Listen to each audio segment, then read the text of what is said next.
कैसे हो मेरे केडीटी को चाहने वालों। अच्छा, केडीटी नहीं पढ़ते क्या आप? कोई बात नहीं भाई, पढ़ा करो, अच्छी बुक है यार। एनीवेज, टॉपिक का नाम है सीडेटिव हिप्नोटिक्स। बड़ा दिल के पास है ये मेरे टॉपिक, पता नहीं क्यों। Sedative hypnotics.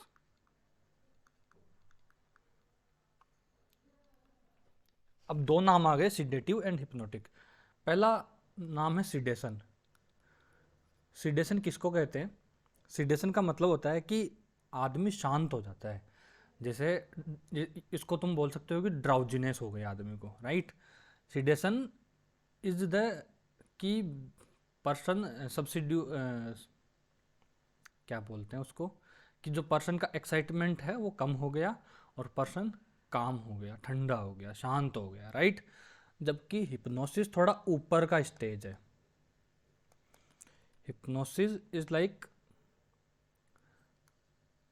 कोजिंग और मेंटेनिंग द स्लीप।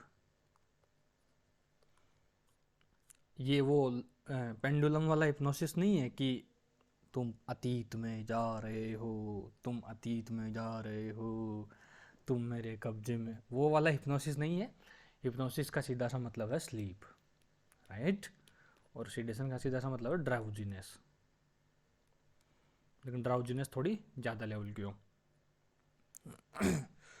अब बात यह है कि ये सीडेटिव हिप्नोटिक्स इंटरचेंजेबली यूज होते हैं वर्ड्स। तो एक पूरा स्पेक्ट्रम होता है, जैसे कि मैंने कहा कि स्पेक्ट्रम माने क्या, कि एक तरफ आदमी बिल्कुल कॉन्शियस है, ठीक है, एक तरफ आदमी कॉन्शियस है और एक तरफ बिल्कुल कोमा में है। ये दोनों बिल्कुल उल्टी स्टेट्स हो गई ना।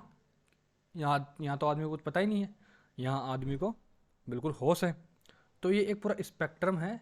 इसी स्पेक्ट्रम के बीच में कहीं पे यहाँ पे सीडेशन आता है, यहाँ पे हिप्नोसिस आता है, यहाँ पे जनरल एनेस्थीसिया आता है, फिर जनरल एनेस्थीसिया के बाद कोमा आता है।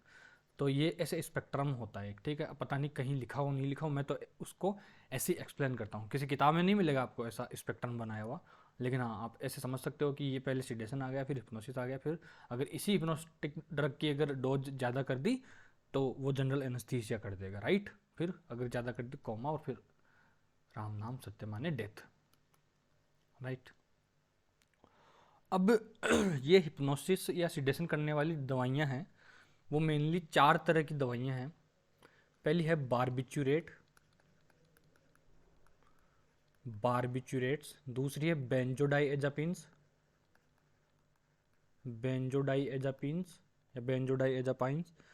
तीसरी है जेड ड्रग। क्यों जेड ड्रग क्यों कहते हैं? क्योंकि इस ग्रुप में जो दवाइयाँ आती हैं उनका नाम लगभग लगभग जेड से स्टार्ट होता है। और एक कैटेगरी है अदर्स की, स्टार्टिंग विद बारबिचुरेट्स। होता क्या है कि बार जनरली ये अपना प्रीसिनेप्टिक न्यूरॉन है, ये अपना पोस्टसिनेप्टिक न्यूरॉन है। यहाँ से गाबा आएगा और यहाँ पे जो गाबा का रिसेप्टर है उस पर आके एक्ट करेगा, और ये गाबा पे एक्ट करने से एक चैनल खुलेगा, क्लोराइड चैनल, और उसकी तरह अंदर थ्रू क्लोराइड अंदर आएगा, राइट। अब अंदर क्लोराइड आने से क्या होगा कि अंदर हाइपर पोलराइजेशन होगा, हाइपर पोलराइजेशन होगा। हाइपर पोलराइजेशन होने से क्या होगा? हाइपर पोलराइजेशन होने से जो एक्साइटेबिलिटी है वो एक्साइटेबिलिटी कम हो जाएगी, और एक्साइटेबिलिटी कम होगी तो हम चाहते क्या थे कि जो एक्टिविटी है ब्रेन की वो कम हो जाए या ब्रेन डिप्रेस हो जाएगा, वही हुआ, राइट। तो अब ये बारबिचुरेट क्या करते हैं, ये बारबिचुरेट जाएंगे और इस ये जो गाबा रिसेप्टर है इससे जाके बाइंड कर जाते हैं। और अगर ये पहले 2 मिली सेकेंड के लिए खुलता था तो इसकी टाइम ड्यूरेशन बढ़ा के 10 मिली सेकेंड कर देते हैं, कि अब ज़्यादा क्लोराइड अंदर आ गया, ठीक है। तो ये क्या करते हैं, ये गाबा अगोनिस्ट है, ये गाबा माइमेटिक है। क्योंकि ये गाबा का जो काम है वही तो कर रहे हैं ना ये, तो ये गाबा माइमेटिक है, राइट। और करते क्या हैं, क्लोराइड चैनल ओपन करते हैं। अब इनके एग्जाम्पल देख लिए जाए कुछ। एग्जाम्पल है फिनोबार्बिटोन,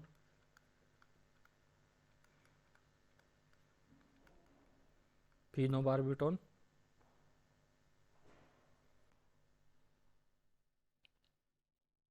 थायोपेंटोन, और पेंटोबार्बिटोन।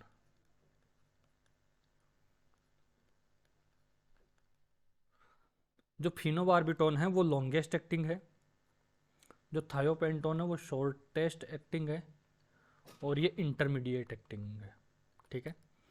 अब इनमें सिर्फ दो ही दवाइयाँ आजकल यूज होती है, मतलब अवेलेबल ही दो ही है, बाकी सब बैन हो चुकी है। क्यों हो चुकी है बैन, वो मैं बताऊंगा अभी। क्योंकि ये एक तो बहुत ज़्यादा कार्डियोटॉक्सिक होती है, और अगर इनका थोड़ा सा भी ओवरडोज हो जाए तो ये आदमी की डेथ तक करवा सकती है। तो जो थायोपेंटोन है वो यूज होती है जनरली एनेस्थीसिया में, और जो फिनोबार्बिटोन है वो यूज होती है एपिलेप्सी में।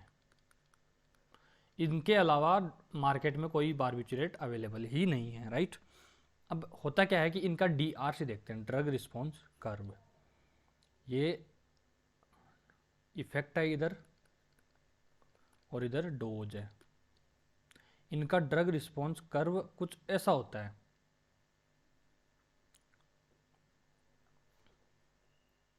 देखा कि थोड़ी सी अगर डोज बढ़ा दी हमने तो इस कितना ज़्यादा इफेक्ट हो गया, और ये आदमी कोमा तक जा सकता है। इसलिए इन दवाइयों को कम ही यूज करा जाता है, राइट।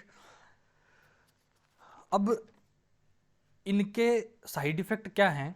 साइड इफेक्ट पहला तो मैंने बता ही दिया कि ये रेस्पिरेटरी डिप्रेशन करा सकते हैं, कार्डियक डिप्रेशन करा सकते हैं, हैंगओवर और मेंटल कन्फ्यूजन, और ये सुसाइड के लिए भी बहुत सही चीज़ होती है। मतलब करने की बात नहीं बोल रहा मैं, लेकिन हाँ, जो मेडिकल फील्ड वाले सुसाइड करते हैं वो मोस्टली बारबिचुरेट खा के ही करते हैं। अब अगर बारबिचुरेट की ओवरडोज हो जाए तो इसका कोई एंटीडोट नहीं है, इसका कोई एंटीडोट नहीं है। Means if a patient is having barbiturate poisoning, there is no antidote for barbiturate poisoning. Okay, what do you mean by barbiturate poisoning? Barbiturate poisoning के जो सिम्टम्स हैं वो होते हैं ब्लड प्रेशर कम हो जाना, सीवीएस कोलैप्स कर जाना, रीनल शट डाउन हो जाना, जो किडनी का फंक्शन है वो बिल्कुल बंद हो जाना, और सॉरी सेलो एंड फॉलिंग रेस्पिरेशन। तो ये बारबिचुरेट पॉइजनिंग के सिम्टम्स हैं। अगर आपके ओपीडी में कोई इमरजेंसी केस आता है ऐसा, तो और presenting with these clinical features, this must be A barbiturate poisoning case. अब इसका ट्रीटमेंट क्या है। ट्रीटमेंट कुछ नहीं है, सिम्टोमेटिक मैनेजमेंट है। सबसे पहले जो गैस्ट्रिक लवाज होता है उसमें चारकोल सस्पेंशन डालना होता है, कि जितना बारबिचुरेट खाया है उसने वो अगर अब्जॉर्ब होने से कोई बच गया कोई, तो वो अब्जॉर्ब ना हो और आगे एग्रीवेट ना हो। ठीक है। हीमोडायलिसिस हम कर सकते हैं। हीमोडायलिसिस से क्या होगा कि जो ब्लड में बारबिचुरेट है जो ब्रेन में अभी तक नहीं गया है उसको हम फिल्टर कर सकते हैं। दूसरा हम क्या कर सकते हैं कि एल्कलानाइजेशन कर सकते हैं, किसका, यूरिन का। तो उससे क्या होगा कि जो ब्लड में बारबिचुरेट पड़ा है वो बाहर चला जाएगा। ठीक है। ये हो गई बारबिचुरेट की बातें। अब आते हैं बेंजोडाइजापिन्स। बड़ा प्यारा टॉपिक है बेंजोडाइजापिन्स। अब इसमें तीन क्लास उन्होंने बांट दी है, कि एक वो क्लास जो हिप्नोसिस करवाए या हिप्नोटिक जिनको बोलते हैं। इसमें आती है डाईएजिपाम,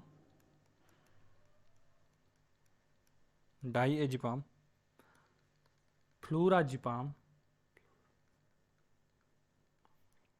नाइट्राजिपाम,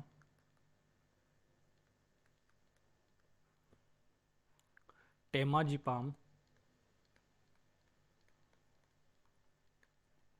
ट्राईएजोलाम,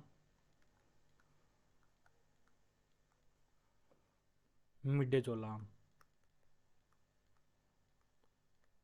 दूसरी आती है जो एंटी कन्वल्जेंट के रूप में यूज होती है, एपिलेप्सी में यूज होती है।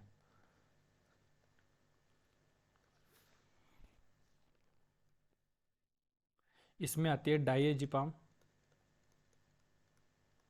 लोरेजिपाम,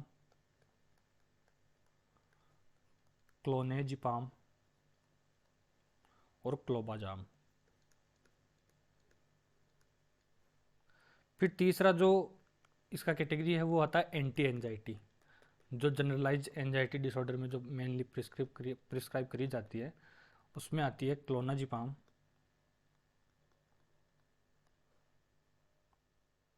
एल्प्राजोलाम और क्लोरडाईएजिपोक्साइड,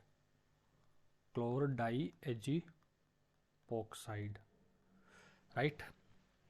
अब इनमें से एक ऐसी ड्रग है जिसके पास एनाल्जेसिक एंड मसल रिलैक्सेंट की प्रॉपर्टी है, और वो है डाइएजिपाम। तो डाइएजिपाम एक गुड एनाल्जेसिक है और साथ साथ में मसल रिलैक्सेंट भी है, राइट। अब मैंने इसकी एग्जाम्पल बता दिए, लेकिन अभी मैंने इसकी मैकेनिज्म थोड़ी बता दी। तो अब मैं बात करूंगा इसकी मैकेनिज्म ऑफ एक्शन के बारे में। फिर से वही घड़े जैसा अपना एक प्रीसिनेप्टिक न्यूरॉन है, ये पोस्ट सिनेप्टिक न्यूरॉन है, ये गाबा रिसेप्टर है यहाँ पे। अब ये क्या करेगा, ये जहाँ पे गाबा बाइंड होता है वहाँ पे जाके बाइंड नहीं होगा बेंजोडाइजापिन, ये दूसरी साइट पे जाके बाइंड होगा, और जो गाबा बाइंड होते हैं उनके नंबर्स को इंक्रीज करता है। तो इसकी मैकेनिज्म ऑफ एक्शन क्या है, increase the number of binding GABA to GABA receptor.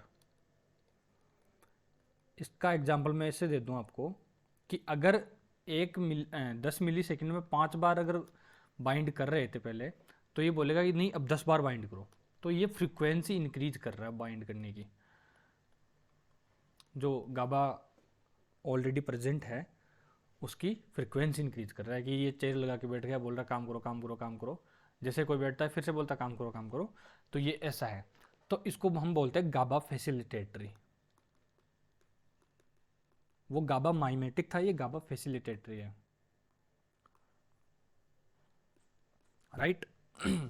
अब ये उससे काफ़ी अच्छा है क्योंकि इसका जो डीआरसी है वो तो फ्लैट होता है, लाइक इसका जो डीआरसी है वो काफ़ी ऐसा होता है कि ये हिप्नोसिस करा के रुक जाता है। अगर ओवरडोज भी हो जाए तो बहुत ज़्यादा कोई नुकसान होता नहीं है। दूसरा, अगर ओवरडोज हो जाए तो इसका एक पर्टिकुलर एंटीडोट होता है जिसका नाम है फ्लूमजेनिल, कि जो मजे लिए हैं उसको नील कर देता है ये फ्लूमजेनिल, ये इसका एंटीडोट है, राइट। अब ये इसके थेरेप्यूटिक यूजेज हो गए जो मैंने बताए थे अभी, कि hypnotic, anti convergent, anti anxiety और मसल रिलैक्सेंट एंड एनाल्जेसिक। फिर ये इसकी मैकेनिज्म ऑफ एक्शन हो गई, इसके ये फीचर्स हो गए। फिर साइड इफ़ेक्ट्स में क्या आते हैं, एडिक्शन सबसे पावरफुल साइड इफ़ेक्ट है इसका, कि एडिक्शन बहुत ज़्यादा हो सकती है इनकी। दूसरा, हैंगओवर, अगर रात को ली और सुबह उठते के पता चल रहा झूल रहे हो। तीसरा, ये क्या करते हैं, मेंटल कन्फ्यूजन करते हैं। और पैराडॉक्सिकली ये देखा गया है कि जो बहुत ज़्यादा एल्प्राजोलाम या लोराजिपाम लेता है वो मेनिया में जा सकता है, राइट। आप सोचोगे कि ये तो एक सीएनएस डिप्रेसेंट है, लेकिन फिर भी ये मेनिया में क्यों जाता है, तो इसके पीछे की जो एटियोपैथोजेनेसिस है वो अभी अननोन है। लेकिन हाँ, ये बिल्कुल प्रूवन बात है कि अगर ज़्यादा लोराजिपाम यूज़ करेंगे तो पेशेंट मेनिया में जाने का चांस रखता है। उसके बाद में आती है हमारी जेड ड्रग्स, जिसमें सबसे पहले जोल्पीडेम,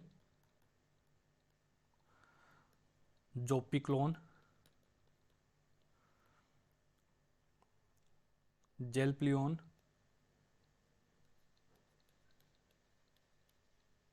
अब इसने बोला कि भाई सारे जेड जेड से आ गए तो चलो इनका जो काम है वो थोड़ा ख़राब कर देते हैं, तो इसने एक और दवाई बना दी, एस जोपिक्लोन। मैंने बोला कोई बात नहीं, फिर भी मैं तो जेड ड्रग बोलूँगा।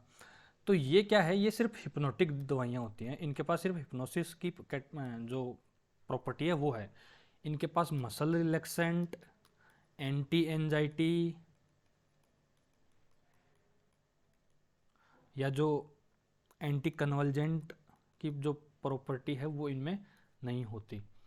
तो आजकल मोस्टली इंसोम्निया के लिए यही ड्रग्स यूज करी जाती है। क्यों? क्योंकि ये एक तो जो स्लीप है उसका आर्किटेक्चर बिगाड़ती नहीं है, कि जैसे कुछ दवाइयाँ N R E M sleep को बढ़ा देती है, कुछ आर ई एम को घटा देती है, नंबर ऑफ साइकिल्स बढ़ा देती है। तो ये स्लीप आर्किटेक्चर को मेंटेन करती है। दूसरा, ये जो स्लीप के लिए जो लेटेंसी टाइम होता है, लेटेंसी पीरियड होता है, उसको कम कर देती है कि भाई दवाई ली और सो गए, राइट। तो ये हो गई जेड ड्रग्स। अब अदर ड्रग्स जो होती है उसमें सबसे फेमस है रेमिल्टियोन। रेमिल्टियोन रेमिल्टियोन क्या है? ये हमारे बॉडी में एक हार्मोन होता है, अगर पता हो तो, मेलाटोनिन। उसके दो रिसेप्टर होते हैं, MT1 एंड MT2।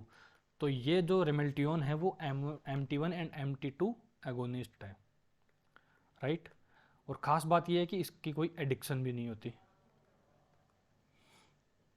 लेकिन इसके साथ जो मेन एडवर्स इफेक्ट है वो ये है कि ये हाइपर प्रोलेक्टीमिया करा देता है। हाइपर प्रोलेक्टिनीमिया